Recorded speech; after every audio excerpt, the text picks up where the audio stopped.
നമ്മുടെ ഇന്നത്തെ കണി ഇതാ നല്ല സൂപ്പർ കണിയായിരുന്നു കേട്ടോ. നല്ല അടിപൊളിയായിട്ട് മാവൊക്കെ വന്നപ്പോൾ അങ്ങേ പുറത്തേക്ക് പതഞ്ഞിങ്ങോട്ട് വന്നിട്ടുണ്ട്. കുറേ കാലമായി ഇതുപോലെ ഇങ്ങോട്ട് മാവ് പൊങ്ങി വന്ന് കണ്ടിട്ട് കേട്ടോ.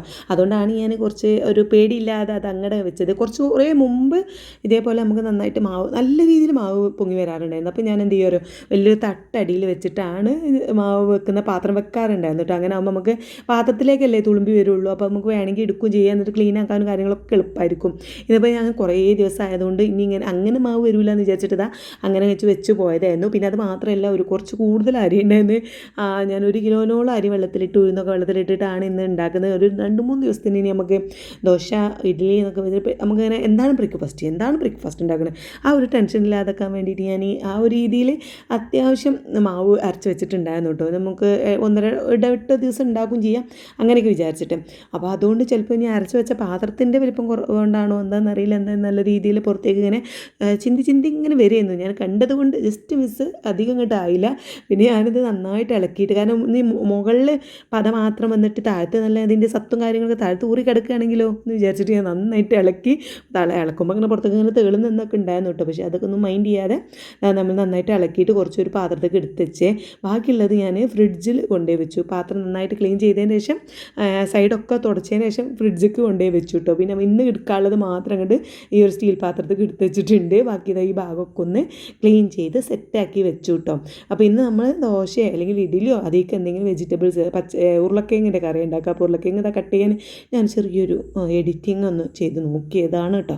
നമ്മുടെ ഉരുളക്കിഴങ്ങ് പെട്ടെന്ന് കട്ട് ചെയ്യാൻ നമ്മളിങ്ങനെ യൂട്യൂബിലൊക്കെ ഷോർട്സൊക്കെ കാണുമ്പോൾ വേണ്ടിയിട്ട് ഈ ഉരുളക്കിഴങ്ങ് കത്തി കണ്ട് വെക്കുമ്പോക്കിന് കട്ട് ചെയ്ത് നന്നായി അടിപൊളിയായിട്ട് വരും. അതുപോലെ ഇങ്ങോട്ട് ചെയ്ത് നോക്കിയതാണ്. അതിൽ ഉരുളക്കിഴങ്ങുണ്ട്, തക്കാളി ഉണ്ട്, ഉള്ളി, പിന്നെ നമ്മുടെ വെളുത്തുള്ളി പേസ്റ്റൊക്കെ ഇങ്ങനെ പ്ലേറ്റിൽ ഇങ്ങനെ ഭംഗിയിലാക്കി വെച്ചിട്ടുണ്ട് കേട്ടോ. നമ്മൾ കുക്കറി ഷോ ആണ് കാണുന്ന പോലെ എല്ലാം സെറ്റാക്കി വെച്ചിട്ടാണ് ഇന്ന് ഉണ്ടാക്കുന്നത്. ഒന്നാമത് ഇഡ്ഡലിയോ ദോശയൊക്കെ ആകുമ്പോൾ നമുക്ക് അതിൻ്റെ ഒരു സമാധാനം ഒരു വേറെ തന്നെയാണില്ലേ. നമുക്ക് ചുട്ടാൽ മതി, അപ്പം കൂടി ചുട്ടാൽ മതിയല്ലോ. അപ്പോൾ അതുകൊണ്ട് ഇന്ന് ഒരു ലേവിച്ചിട്ട് ഒരു സമാധാനം നല്ല ഭംഗിയായിട്ട് കളർഫുള്ളൊക്കെ ആയിട്ടാണ് ഞാൻ ഉണ്ടാക്കുന്നത് കേട്ടോ ഉരുളക്കിഴങ്ങിൻ്റെ കറി.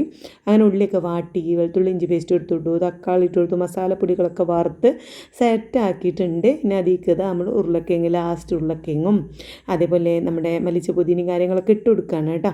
ഇട്ട് കൊടുത്ത് നന്നായിട്ട് അതും കൂടി മസാലയായിട്ട് പിടിച്ചു വന്ന് അതിലേക്ക് നല്ല തിളച്ച വെള്ളം, ഫ്ലാസ്കിലുള്ള വെള്ളമാണ് ഞാൻ ഒഴിച്ചു കൊടുത്തത്. നമ്മളിങ്ങനെ ചൂടായി നിൽക്കുന്ന സംഭവത്തേക്ക് പച്ചവെള്ളം ഒഴിക്കുമ്പോൾ ടേസ്റ്റ് കുറയും എന്നൊക്കെ പറയുമല്ലോ. അപ്പോൾ അതുകൊണ്ട് ഞാൻ പിന്നെ റിസ്ക് എടുക്കണ്ടല്ലോ, ടേസ്റ്റ് കൂടിക്കോട്ടെ വിചാരിച്ചിട്ട് നല്ല തിളച്ച വെള്ളമൊക്കെ ഒഴിച്ച് മല്ലിച്ച പുതിനയൊക്കെ ഇട്ട് അടിപൊളിയാക്കിയിട്ട് അത് അടുപ്പത്ത് വെച്ചിട്ടുണ്ട്. ഇനി നമ്മളിതാ മാറ്റി വെച്ച ദോശമാവും മറ്റേത് ഫ്രിഡ്ജിക്ക് വെച്ചു കേട്ടോ. അതങ്ങനെ അടച്ചിട്ട് ആ ഒരു പ്ലേറ്റ് കൊണ്ട് തന്നെ മൂടി വെച്ചു. പക്ഷേ നമ്മൾ ദോശമാവിൻ്റെ സൈഡൊക്കെ അല്ലേ, ദോശമാവിൻ്റെ സൈഡല്ല, പാത്രത്തിൻ്റെ സൈഡൊക്കെ നന്നായിട്ട് തുടച്ചു, നമ്മൾ തുണി കൊണ്ട് നന്നായിട്ട് തുടച്ചിട്ട് വൃത്തിയാക്കിയിട്ട് ഫ്രിഡ്ജിക്ക് വെച്ചു. നമുക്ക് 3-4 ദിവസം അതുകൊണ്ട് ഇങ്ങോട്ട് ഓടണം, അതാണ് നമ്മുടെ ഒരു ലക്ഷ്യം കേട്ടോ. അങ്ങനെ എളുപ്പ വഴിയൊക്കെ ഇനി നോക്കാൻ ഞാൻ പറ്റൂല. എന്നിപ്പോൾ ഇത് രാവിലെ നീച്ചിട്ട് ഇങ്ങനെ ഇതന്നെ ഒരു ആലോചിക്കുക, എന്താ ഇപ്പോൾ ഇത് ഇനി അടുത്ത് നാളെന്താ ബ്രേക്ക്ഫാസ്റ്റ് ഇത് ഒറ്റ ചിന്തയുള്ളൂ ഇപ്പോൾ. അപ്പം അങ്ങനെ അതൊരു 2-3 ദിവസത്തിന് കുറച്ച് സമാധാനം ഉണ്ടാവില്ല എന്ന് വിചാരിച്ചിട്ടാണ് ഇങ്ങനെയുള്ളൊരു പണി എടുത്തത് കേട്ടോ. അപ്പോൾ എന്തായാലും അത് ഞാൻ യൂട്യൂബിൽ നിന്ന് ആരോ അങ്ങനെ ഉണ്ടാക്കി വെക്കണത് കണ്ടിട്ടാട്ടോ ഞാൻ ചെയ്ത് നോക്കണത്. അപ്പോൾ ഏതായാലും ദോശ ചൂടുകയാണ്. കറി ഉരുളക്കിഴങ്ങ് അവിടെ കിടന്ന് വേവുന്നുണ്ട്. പിന്നെ കറി ആയിട്ടാണ് ഞാൻ ഈ ദോശ ചൂടാറുള്ളത് കേട്ടോ. പിന്നെ ഉരുളക്കിഴങ്ങ് നമ്മൾ തൂമിച്ച് സെറ്റാക്കി ഉള്ളിയൊക്കെ വാട്ടി വെച്ചതുകൊണ്ട് പിന്നെ അത് തൂമിക്കാൻ അറിയാനോ ഒന്നുമില്ലല്ലോ, നമുക്കിനി അത് കറി കഴിക്കാണ്ട് ഒഴിച്ചാൽ മതി. അപ്പോൾ അതൊക്കെയാണ് നമ്മുടെ ഇന്നത്തെ പ്ലാന്. അപ്പം ഇങ്ങനെ ഓരോന്നോരോന്നായിട്ട് ചുടുന്നുണ്ട്. ഇതുമൂന്നുള്ളത് ഞാൻ നെയ്യാക്കുന്നുണ്ട്. അപ്പം നോക്ക് ഉള്ളത് നെയ്യും ആക്കുന്നുണ്ട്, എൻ്റെ കെട്ടിയവനുള്ളത് നെയ്യാക്കാതെയും ചുടുന്നുണ്ട്. ആകെ 2 ആളേ ഉള്ളൂ, പക്ഷേ രണ്ടും നമ്മൾ 2 രീതിയിൽ ഉണ്ടാക്കണം. അതാണ് ഇവിടുത്തെ ഒരു സംഭവങ്ങളൊക്കെ. അപ്പം അത് നോക്കുന്ന സ്കൂളുണ്ട്, പിന്നെ സ്കൂളല്ല ട്യൂഷൻ ഉണ്ട്. ഇത് ഞായറാഴ്ചത്തെ വീഡിയോ ആണ് മക്കളെ, സൺഡേ വ്ളോഗാണ് കേട്ടോ. അപ്പോൾ ഞായറാഴ്ച ആയതുകൊണ്ട് തന്നെ ട്യൂഷൻ ഉണ്ട്. അപ്പോൾ അതിന് പോകാൻ വേണ്ടിയിട്ടുള്ള ഒരുക്കവും കാര്യങ്ങളൊക്കെയാണ്. ട്യൂഷൻ ആയതുകൊണ്ട് തന്നെ 10-10:15 ഇറങ്ങിയാൽ മതി. സ്കൂളാകുമ്പോൾ നമുക്ക് ഇവിടുന്ന് 9:30 ഇറങ്ങാനുള്ളതുകൊണ്ട് നമുക്ക് 9 മണിക്കൊക്കെ തകൃതി പണിയായിരിക്കും. ഇതാകുമ്പോൾ നമുക്കൊരു 10 മണിക്ക് 10:15 ഇറങ്ങിയാൽ മതി. കൊണ്ട് അതിൻ്റേതായിട്ടുള്ള സാവധാനം ഇങ്ങനെ ഉണ്ടാക്കിയാൽ മതി കേട്ടോ. അപ്പോൾ അപ്പൊക്കെ ചുട്ടിട്ട് ഇതുമൂന്ന് ആദ്യം കൊണ്ടുപോയി കൊടുത്തു. പിന്നെ അത് എൻ്റെ ഹസ്ബൻഡിന് നെയ്യാക്കാത്തത് ചുട്ടിട്ട് കൊണ്ടു കൊടുക്കുന്നുണ്ട്. മൂപ്പർക്ക് പിന്നെ ഞാൻ കറി ഈ പാത്രത്തിൽ ഒഴിച്ച് കൊടുക്കുകയാണ്, ആവശ്യത്തിന് ഒഴിച്ച് കഴിച്ചോട്ടെ ചെയ്ത്. ഇത് മുന്നേ ഞാൻ അപ്പത്തേക്ക് തന്നെ അങ്ങോട്ട് പാർന്ന് കൊണ്ടുപോയി കൊടുക്കുകയായിട്ട് ചെയ്തിട്ടുള്ളത്. അങ്ങനെയൊക്കെ എല്ലാം കൂടി പിന്നെ മേശപ്പുറത്തേക്ക് അങ്ങനെ കൊണ്ടുപോയി കൊടുക്കുന്നുണ്ട്. അതിൻ്റെ ഇടയ്ക്ക് ഇതും ഇങ്ങനെ ചായ ചായ എന്ന് പറഞ്ഞാൽ ആർക്കണുണ്ട് കേട്ടോ. അപ്പോൾ ഞാൻ അപ്പം ചുടുമ്പോൾ നമുക്ക് പിന്നെ കൈ ഒഴിവുണ്ടാവില്ലല്ലോ, അതൊന്ന് ജസ്റ്റ് അടച്ചു വെക്കുമ്പോഴേക്കും വന്നിട്ടുണ്ടാവും. പിന്നെ അതെടുത്ത് മരലേ കരിയുമല്ലോ. അപ്പം അങ്ങനെയൊക്കെ ആയതുകൊണ്ട് ഞാൻ ചായ ഒന്നും ഞാൻ മൈൻഡ് ചെയ്യുന്നില്ല കേട്ടോ. പിന്നെ അതാ മൂപ്പർക്ക് കൂടി ഉള്ളത് കൊണ്ടേ കൊടുത്തു. ഇനി ഒരു പ്ലേറ്റിൽ ഓൽക്ക് കഴിക്കാനുള്ള എക്സ്ട്രാ വേണമെന്നുള്ളതും ചുട്ടിട്ട് കൊണ്ടുപോയി കൊടുക്കാമെന്ന് വിചാരിച്ചു.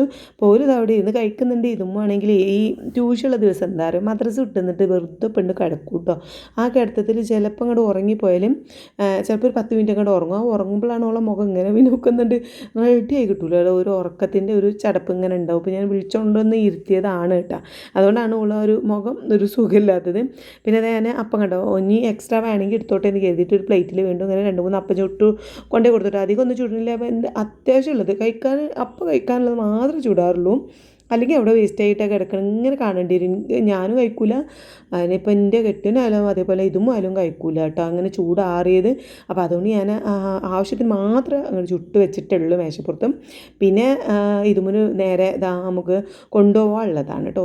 പിന്നെ ട്യൂഷനിക്ക് പോകുമ്പോൾ കൊണ്ടുപോകാനുള്ളതും ദോശ തന്നെയാണ്. അപ്പോൾ അത് ഞാൻ പാത്രത്തിലേക്ക് ആക്കുന്നുണ്ട്. പിന്നെ അധികം കൂട്ടാനായിട്ട് ചിക്കന് ഞാൻ പൊരിച്ച് എടുക്കുന്നുണ്ട് കേട്ടോ. മക്കൾക്ക് പിന്നെ ചിക്കൻ്റെ 2 പീസ് ഉണ്ടായി, പിന്നെ വേറെ നമുക്ക് അങ്ങനത്തെ ഒരു ടെൻഷനും വേണ്ടല്ലോ. അതാവുമ്പം ഓലും ഹാപ്പി, നമ്മളും ഹാപ്പി. അപ്പോൾ അതുകൊണ്ട് ഞാൻ ചിക്കൻ ഇങ്ങനെ മസാല തേച്ച് വെച്ചത് ഫ്രിഡ്ജിൽ കഴിയുന്നതും ഉണ്ടാകാൻ ശ്രമിക്കും. ഒന്നാണ് കഴിയുമ്പോഴേക്കും അടുത്തത് കൊണ്ടുപോയി വെക്കും, അല്ലെങ്കിൽ ബീഫോ അങ്ങനെ എന്തെങ്കിലുമൊക്കെ കേട്ടോ. അപ്പോൾ അതൊക്കെ ഒരു കഷ്ണം നിലത്തേക്ക് വീണു. അപ്പോൾ ഞാനത് പിന്നെ എടുത്തില്ല കേട്ടോ. അത് ഒഴിവാക്കി, അത് എടുത്ത് കളഞ്ഞു. പിന്നെ അതൊക്കെ കഴിഞ്ഞിട്ടൊക്കെ പാക്കൊക്കെ ചെയ്ത് പിന്നെ വാട്ടർ ബോട്ടിൽ വെള്ളമൊക്കെ നിറച്ചിട്ട് ഇപ്പോൾ പിന്നെ ഈ വാട്ടർ പ്യൂരിഫൈ ഉള്ളതുകൊണ്ട് തന്നെ നിറച്ചോളൂ. വെള്ളം നിറക്കുന്ന ഡ്യൂട്ടി ഇപ്പോൾ ഇല്ല സത്യം പറഞ്ഞാൽ. ഓക്കെ അത് നിറക്കാനിപ്പോൾ ഒരു പുതിയതായതുകൊണ്ടുള്ളൊരു ഉഷാറൊക്കെ ഉണ്ട്, അതുകൊണ്ട് ഓൾ തന്നെ നിറച്ചോളൂ. അപ്പോൾ അത് നിറക്കേണ്ട ആവശ്യമൊന്നുമില്ല. അങ്ങനെ ഓൾ പോയിട്ട് സത്യം പറഞ്ഞാൽ ഞാൻ എന്തുകൊണ്ടാണ് ഓൾ പോണ വീഡിയോ എടുക്കാൻ എനിക്ക് ഓർമ്മയില്ല കേട്ടോ. ഞാൻ എടുത്തിട്ടുണ്ടായിരുന്നില്ല, എഡിറ്റ് ചെയ്തപ്പോഴാണ് ഓൾ പോണ വീഡിയോ എടുത്താലേ എനിക്കൊരു സമാധാനമുള്ളൂ കേട്ടോ. പിന്നെ ഞാൻ ഓളെ പറഞ്ഞയച്ച് വന്നിട്ട് വേഗം പാത്രങ്ങളൊക്കെ കഴുകുകയാണ്. ഇപ്പോൾ പാത്രം കഴുകുക എന്ന് പറഞ്ഞാൽ ഞാനും കൂടി ചായ കുടിച്ചതിന് ശേഷം കേട്ടോ പാത്രം കഴുകുക. അപ്പോൾ അതുകൂടി കഴിഞ്ഞിട്ട് അപ്പോൾ ഉണ്ടായ പാത്രങ്ങളൊക്കെ ഒന്നായിട്ട് സിംഗിലാക്കാണ് വലിച്ചിട്ടിട്ട് മൊത്തം അവിടെയൊക്കെ തുടച്ച് പിന്നെ പിറന്ന് കിടക്കുന്നതൊക്കെ സിങ്കിലേക്ക് ഇട്ടിട്ടുണ്ട്. ബാക്കി നമ്മൾ കിച്ചൻ്റെ സ്ലാബും കാര്യങ്ങളൊക്കെ തുടച്ചതിന് ശേഷമാണ് ഞാൻ പിന്നെ പാത്രം കഴുകി എടുത്ത് വെക്കുക. അപ്പം ഈ ഒരു സിങ്ക് അറിയണ കുറച്ച് ഒരു ഉള്ളുള്ളത് കൊണ്ട് നമുക്ക് അങ്ങനെ ഒരു സുഖമാട്ടോ. എല്ലാം അധികമാണ് വലിച്ചിട്ട് പെട്ടെന്ന് കഴുകി വെക്കാനൊക്കെ നല്ല സുഖമാണ്. മറ്റേത് പഴയ സിങ്ക് ഇത്ര കേട്ടൊരു കുഴിയില്ലായിരുന്നു കേട്ടോ. അപ്പോൾ നമുക്ക് പിന്നെ എന്താ പറയുക, ഒരുപാട് പാത്രങ്ങളൊന്നും അധികം വെക്കാൻ പറ്റില്ല. ഇപ്പോൾ ഒരു കുറേ പാത്രം ഇപ്പോൾ നമുക്ക് അധികമായിട്ട് വലിച്ചിട്ടാലും ആ ഒരു സുഖമാണ് കേട്ടോ. പിന്നെ ഞാൻ ഓരോന്നോരോന്ന് അങ്ങനെയാണ് കഴുകി വെച്ച് അങ്ങനെ ഈ ചെടിയൊക്കെ തുടച്ചു വൃത്തിയാക്കി. അപ്പം ഇന്ന് നമുക്കൊരു കല്യാണമുണ്ട്, എൻ്റെ അമ്മാൻ്റെ ഏട്ടത്തിൻ്റെ മോൻ്റെ കല്യാണമുണ്ട്. സൺഡേ ആണല്ലോ, അപ്പോൾ കല്യാണമുണ്ട്. അപ്പോൾ അതിന് പോകണം എന്നൊക്കെ വിചാരിച്ചിട്ടാണ് രാവിലെ തന്നെ പണികളൊക്കെ പെട്ടെന്ന് ഇങ്ങനെ തീർക്കണത് കേട്ടോ. പിന്നെ ഉച്ചയ്ക്ക് പോയാൽ മതി, 12:30-1 മണിക്ക് നമുക്ക് പോയാൽ മതി. അപ്പോൾ ഇതുമോ ഏതായാലും ട്യൂഷന് പോയിക്കാൻ ഞങ്ങൾ രണ്ടാളും ആ ഒരു സമയമാകുമ്പോൾ പോകാമെന്നൊക്കെ വിചാരിച്ച് ഞാൻ വേഗം പണി തീർക്കുന്നത്. അപ്പോഴാണ് നമ്മുടെ വീടിൻ്റെ ഒരു 10-15 വീട് അപ്പുറത്ത് ഒരു മരണം നടന്നു കേട്ടോ. പിന്നെ നമുക്ക് അത്ര അറിയുന്ന ആൾക്കാർ തന്നെയാണ്. അപ്പോൾ എന്നോട് എൻ്റെ ഹസ്ബൻഡ് പറഞ്ഞു എന്താണ് പിന്നെ ഞങ്ങൾ പോകണം, ഞങ്ങൾ അവിടെ പോയി പോകുന്നുണ്ടോ, കണ്ടു മയ്യത്തൊക്കെ കണ്ടു പോകുന്നു. അപ്പോൾ പോകുന്നതിന് ശേഷം എപ്പോഴാണ് മയ്യത്ത് എടുക്കുക എന്നുള്ളത് ഞങ്ങൾക്ക് കറക്റ്റ് അറിയില്ലായിരുന്നു. എന്തായാലും ഒന്ന് കല്യാണത്തിന് നമുക്ക് ഒരു 12:30-1 മണിക്ക് പോയിട്ട് 2 മണിയാകുമ്പോഴേക്കും എത്താം. അധികം അസറിൻ്റെ ആ നേരമൊക്കെ ആയിരിക്കും മയ്യത്ത് നിസ്കാരം. അപ്പോൾ അപ്പോഴേക്കും നമുക്ക് ഇവിടെ എത്താമെന്നൊക്കെ വിചാരിച്ച് നിൽക്കുകയായിരുന്നു. അപ്പോഴാണ് പിന്നെ ഗ്രൂപ്പിലൊക്കെ മെസ്സേജ് വന്നത് ഉച്ചക്ക് 1 മണിക്കാണ് മയ്യത്ത് നമസ്കാരം എന്നൊക്കെ. അപ്പോൾ പിന്നെ ഞങ്ങൾ കരുതി ഇന്ന് പോകണ്ട, പിന്നെ മൂപ്പർക്കും പിന്നെ മയ്യത്ത് നിസ്കാരത്തിന് കൂടണം. നമുക്കറിയണ അത്രയും എൻ്റെ ഹസ്ബൻഡിൻ്റെ ഫ്രണ്ടിൻ്റെ ഉമ്മയാണ് കേട്ടോ മരിച്ചത്. അപ്പം മൂപ്പർക്കും ഒരു ഇടങ്ങേറ്. പിന്നെ അത് മാത്രമല്ല എല്ലാവരും ഞങ്ങൾ ഇവിടെ എല്ലാവരും നല്ല പരിചയമുള്ള ഒരു ആളായതുകൊണ്ട് തന്നെ എൻ്റെ നാത്തുമാരൊക്കെ വരുന്നുണ്ട് കേട്ടോ കാണാനായിട്ട്. പിന്നെ എന്തായാലും മയ്യത്ത് എടുക്കൽ കണ്ടിട്ട് ഒരു തിരിച്ചു പോവുള്ളൂ. അപ്പോൾ ആ സമയം ഉച്ച സമയമല്ലേ, അപ്പോൾ അവരൊക്കെ വരുന്നുണ്ടെന്ന് പറഞ്ഞപ്പോൾ പിന്നെ ഞാൻ എന്തായാലും കല്യാണം അങ്ങോട്ട് ക്യാൻസൽ ക്യാൻസൽ ചെയ്തു. നമുക്ക് ഇങ്ങനത്തെ സമയത്തൊന്നും ഇപ്പോൾ കല്യാണമല്ലല്ലോ അല്ലേ. അപ്പോൾ ഞങ്ങൾ അങ്ങനെ അങ്ങോട്ട് വേണ്ട, അമ്മാനോട് വിളിച്ച് പറഞ്ഞു കേട്ടോ. ഉമ്മയും അവിടുന്ന് വീട്ടിൽ നിന്ന് എല്ലാവരും പോകുന്നുണ്ട്. അപ്പോൾ ഇമ്മാനോട് ഞാൻ പറഞ്ഞു ഞങ്ങൾ വരുന്നില്ല, നിങ്ങൾ പറഞ്ഞാൽ മതി മുത്തമ്മാനോട്, അതായത് ഉമ്മാൻ്റെ ഏട്ടത്തിൻ്റെ മോൻ്റെതാണ്. അപ്പം മുത്തമ്മാനോട് നിങ്ങൾ വിവരം പറഞ്ഞാൽ മതി എന്നൊക്കെ പറഞ്ഞു കേട്ടോ. അപ്പോൾ ആയിക്കോട്ടെ ഓക്കെ കുഴപ്പമില്ല ഞങ്ങൾ പറഞ്ഞോളാം എന്നൊക്കെ പറഞ്ഞിട്ട് ഒരു കല്യാണത്തിന് പോയിട്ടുണ്ട്. ഒരു 12 മണിയൊക്കെ ആകുമ്പോൾ പോകുമെന്നും പറഞ്ഞു. ഞാനെന്തായാലും ബാക്കി ക്ലീനിങ് പരിപാടിയൊക്കെ ചെയ്യുകയാണ് കേട്ടോ. അടിച്ചു വാരാനും തുടക്കാനൊക്കെ വേണ്ടിയിട്ട് നിന്നു. അപ്പോൾ ഈ സൺഡേ എന്തെങ്കിലുമൊക്കെ കല്യാണ പരിപാടി ഉണ്ടെങ്കിലാണ് ഇതിൻ്റെ ഒരു അധികം അടുക്കിപ്പുറുക്കലും പണിയും ഒക്കെ ഉണ്ടാവുക. കാരണം നമുക്ക് അന്ന് കുക്ക് ചെയ്യേണ്ട ആവശ്യമില്ലല്ലോ. അപ്പോൾ പിന്നെ ഇവരൊക്കെ വരുന്നുണ്ടെന്ന് പറഞ്ഞപ്പോൾ പിന്നെ ഞാൻ അന്ന് എന്തായാലും ഒന്നും ഉണ്ടാക്കാൻ നിന്നില്ല. കാരണം ഞാൻ പിന്നെ എൻ്റെ നാത്തുമാരൊക്കെ കുറേ ആയല്ലോ അവരൊക്കെ ഇങ്ങോട്ട് വന്നിട്ടെ. അപ്പം ഉച്ച ടൈമല്ലേ, 1 മണിക്കല്ലേ, വൈകുന്നേരമൊക്കെ ആകുമ്പോൾ പിന്നെ ചായ എന്തെങ്കിലുമൊക്കെ മതി. പക്ഷേ ഉച്ച ടൈം ആകുമ്പോൾ നമ്മൾ ഫുഡ്, ഇനിയിപ്പോൾ ഞാൻ ഉണ്ടാക്കിയ കൂതറ ഫുഡ് കഴിക്കണമെങ്കിൽ നല്ലവർക്ക് എന്തെങ്കിലും പുറത്തുനിന്ന് നല്ല ഫുഡ് വാങ്ങി കൊടുക്കാമെന്ന് കരുതി അങ്ങനെ ഞാൻ മന്തിന്നൊക്കെ കൊണ്ടുവച്ചിട്ട് അങ്ങനെ ഇമ്മയൊക്കെ ഇവിടെ ഉള്ള കാലത്ത് തന്നെ ഇടയ്ക്കിടയ്ക്ക് എല്ലാവരും വരവും പോക്കും, കൂടുതൽ വരവും പോക്കുള്ളൊരു വീടായിരുന്നു കേട്ടോ. ഇപ്പോൾ ഒഴിഞ്ഞ് കിടക്കണമെന്ന് നിങ്ങൾ നോക്കണ്ട, ഏറ്റവും കൂടുതൽ ആൾക്കാർ പോകുന്ന ഒരു വീടായിരുന്നു ഇത്. പിന്നെ ഉമ്മയുള്ള കാലത്ത് ഇപ്പോൾ 10-11 ഇതുമ്മൂൻ്റെ പ്രായമാണ് കേട്ടോ. അമ്മ മരിച്ചിട്ട് ഓൾക്ക് 6 മാസമാണ്, ഇതുമ്മൂന് 6 മാസമാണ് പ്രസവിച്ച് കഴിഞ്ഞിട്ട് കേട്ടോ. അപ്പം ആ സമയത്തൊക്കെ ഇവിടെ എന്തൊരാൾക്കാർ എന്ന് പറയും, അമ്മക്ക് 8 മക്കളുണ്ട്, 8 മക്കൾ പിന്നെ പേരക്കുട്ടികളിൽ ഒക്കെ അങ്ങനെ ആയിട്ട് വീട് എപ്പോഴും ഒരു ഒഴിഞ്ഞ സമയം ഉണ്ടാവില്ല. ഏറ്റവും കൂടുതൽ ആൾക്കാർ വന്ന് പോകുന്ന ഒരു വീടായിരുന്നു. ഇപ്പോഴത്തെ അവസ്ഥ കണ്ട് നോക്കി വിചാരിക്കേണ്ട കേട്ടോ. ആരും ഉമ്മാരും വാപ്പാരും പോയി കഴിഞ്ഞാൽ പിന്നെ എന്തെങ്കിലുമൊക്കെ വീട്ടിൽ അടുത്തൊരു മരണമോ അല്ലെങ്കിൽ എന്തെങ്കിലും ഒരു കല്യാണമോ എന്തെങ്കിലും ഒരു പരിപാടിയോ ഒക്കെ ഉണ്ടെങ്കിൽ മാത്രമാണല്ലോ അല്ലേ ഇപ്പോൾ വരിക. എന്തായാലും വന്ന് സ്ഥിതിക്ക് ഫുഡ് കഴിച്ചിട്ട് പോയാൽ മതി എന്ന് പറഞ്ഞ പോലെ പോവാന്ന് അപ്പം തന്നെ പോകാൻ വേണ്ടിയിട്ടൊക്കെ കേട്ടോ വന്നത്. 1 മണിക്ക് മയ്യത്തെടുക്കൽ കാര്യങ്ങളൊക്കെ കഴിഞ്ഞിട്ട് പോവാന്നൊക്കെ പറഞ്ഞിട്ട് നിൽക്കുകയായിരുന്നു. പക്ഷേ ഞങ്ങൾ സമ്മതിച്ചില്ല. പിന്നെ എൻ്റെ ഹസ്ബൻഡ് എന്താ മമ്മതയെ പോയിട്ട് ഫുഡൊക്കെ കൊണ്ടുവന്നു കേട്ടോ. നല്ല ഫുഡൊക്കെ കഴിച്ചിട്ട് എൻ്റെ ഒരു കൂതറ ഫുഡ് കഴിക്കണ്ടല്ലോ എന്ന് വിചാരിച്ചു. അങ്ങനെ മന്തിയും അൽഫാമും അതിൻ്റെ ഒപ്പം കിട്ടുന്ന സംഭവങ്ങളൊക്കെയാണ്. ഞാൻ പിന്നെ ഒരു 1:30 ആയിട്ടുണ്ടായിരുന്നു കേട്ടോ വന്നപ്പോൾ സാധനമൊക്കെ എത്തിയപ്പോൾ. അപ്പോൾ അതൊക്കെ വേഗം മേശപ്പുറത്ത് എടുത്തൊക്കെ ആയിരുന്നു. നിസ്കാരവും കാര്യങ്ങളൊക്കെ ആയിട്ട് നിൽക്കുന്നുണ്ട്. അപ്പോൾ നിസ്കാരം കഴിഞ്ഞതിന് ശേഷമാണ് പിന്നെ ഞങ്ങൾ ഫുഡ് കഴിച്ചത് കേട്ടോ. ഞാൻ അധികം വീഡിയോസ് എടുത്തില്ല, കാരണം അങ്ങനെ വീഡിയോയിൽ വരാൻ എനിക്കറിയില്ല എന്താണ് അവസ്ഥ എടുക്കുന്നത്. എന്നോട് ഇഷ്ടമല്ല എടുക്കണ്ടെന്നൊന്നും പറഞ്ഞിട്ടില്ല, പക്ഷേ ഞാൻ എടുത്താൽ ഇഷ്ടപ്പെടുമോ എന്ന് അറിയാത്തതുകൊണ്ട് ഞാൻ ജസ്റ്റ് ഒന്ന് കാണിച്ചതേ ഉള്ളൂ. ഞങ്ങളെല്ലാവരും കൂടി ഒരുമിച്ചിരുന്നായിട്ട് ഫുഡ് ചെയ്തൊന്നും ഇല്ലല്ലോ. അവൾ ക്ലാസ്സിന് പോയിക്കില്ല. അപ്പോൾ എല്ലാതും ഞാൻ അങ്ങനെ കൊണ്ടുപോയി വെച്ചതാണ്. പോലും ഇങ്ങനെ പറയുന്നുണ്ട് അയ്യും വാ ഇരിക്ക് ഒപ്പം ഇരിക്കാന്നൊക്കെ ഇങ്ങനെ പറയുന്നുണ്ട്. അപ്പോൾ ഞാൻ വെള്ളം കുടിക്കാനുള്ളതും ഒക്കെ സെറ്റാക്കിയിട്ട് ഒരുമിച്ച് അങ്ങോട്ട് ഇരിക്കാമെന്ന് വിചാരിച്ചു. എനിക്ക് വേണ്ടിയിട്ടാണ് കേട്ടോ അതാടെ കണ്ട എൻ്റെ ഹസ്ബൻഡ് അങ്ങോട്ട് നീങ്ങിയിരുന്നത് ആ കസാലയിൽ ഇരിക്കാതെ എനിക്കവിടെ ഇരിക്കാമല്ലോ എന്ന് വിചാരിച്ചിട്ട്. അപ്പോൾ പിന്നെ ഒരുമിച്ച് അങ്ങോട്ട് ഇരുന്ന് ഞങ്ങളെല്ലാവരും ഫുഡ് കഴിച്ചു. പിന്നെ അപ്പം തന്നെ ആ പാത്രങ്ങളും കാര്യങ്ങളൊക്കെ ഞാൻ അപ്പം തന്നെയാണ് കഴുകി വെച്ചു കേട്ടോ. അതിനുശേഷം ഒരു 3:30-4 മണി ആ ഒരു സമയം ഞാൻ പിന്നെ ഏലക്കായൊക്കെ ഇട്ടിട്ടുള്ള ഒരു കട്ടൻ ചായ ഉണ്ടാക്കി കേട്ടോ. പിന്നെ പാൽ ചായ നമ്മൾ മന്തിയൊക്കെ കഴിച്ചതല്ലേ എന്ന് കരുതിയിട്ട് പിന്നെ പാലിൽ ചായ ഒന്നും ഉണ്ടാക്കിയില്ല. അങ്ങനെ ഒരു ഏലക്കായ ഇട്ടത് ഒരു ദഹനവും കാര്യമൊക്കെ ആയിക്കോട്ടെ വെച്ചിട്ട് കട്ടൻ ചായ ഉണ്ടാക്കി കൊടുത്തു. ഏകദേശം ഒരു 5:30 ഒക്കെ ആയിട്ടുണ്ടായിരുന്നു. അതിലൊക്കെ മടങ്ങിപ്പോയപ്പോൾ കുറേ നേരമാണ് മടങ്ങി പോണ ഒരു വീഡിയോ കൂടി ഞാൻ എടുത്തിട്ടുണ്ടായിരുന്നു. ഒരുപാട് നേരം കുറേ കാലമായി ഒരുപാട് നേരം അങ്ങനെ ഇരുന്നിട്ടും സംസാരിച്ചിട്ടും വർത്തമാനം പറഞ്ഞിട്ടും ഒക്കെ കേട്ടോ. അപ്പോൾ ഭയങ്കര ഒരു എൻ്റെ ഹസ്ബൻഡിന് എല്ലാവർക്കും നല്ല ഭയങ്കര ഒരു സന്തോഷമുള്ളൊരു ദിവസമായിരുന്നു കേട്ടോ അത്. അങ്ങനെ അവർ പോയതിന് ശേഷമാണ് ഇതും ഫുഡ് കഴിച്ചത്. ഉള്ളൊരു 3:30 ഒക്കെ ആയപ്പം ട്യൂഷൻ കഴിഞ്ഞ് വന്നിട്ടുണ്ടായിരുന്നു കേട്ടോ.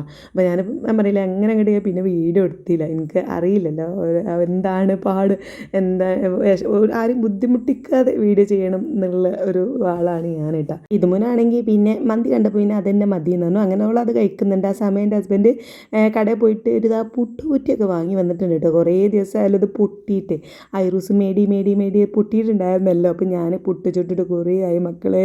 അപ്പോൾ ഞാനത് വാങ്ങി വന്നപ്പോൾ ആ സമയത്ത് മോള് വീഡിയോ കോളിലുണ്ടായിരുന്നു. അപ്പോൾ ഓക്കെ ഞാൻ കാണിച്ചു കൊടുക്കുകയാണ് കേട്ടോ. അപ്പോൾ ചെയ്താൽ പുട്ടുകുറ്റി വാങ്ങിയിട്ടുണ്ട് എന്നൊക്കെ പറഞ്ഞിട്ട് ഇനി അത് പൊട്ടിക്കണ്ടം വെച്ചെന്നൊക്കെയാണ് ഓള് പറയണത് കേട്ടോ. ഇനി ഐറൂസിന് കൊടുക്കണ്ട എന്നൊക്കെ പറയുന്നുണ്ട്. എവിടെ ഓന് ഞാൻ എവിടെ വെച്ചാലും എടുത്ത് കൊണ്ടുപോയിട്ട് അത് മേടി ഇങ്ങനെ നടക്കും. ഞാൻ എന്തായാലും എവിടെയെങ്കിലും കുളിപ്പിച്ച് വെക്കണം.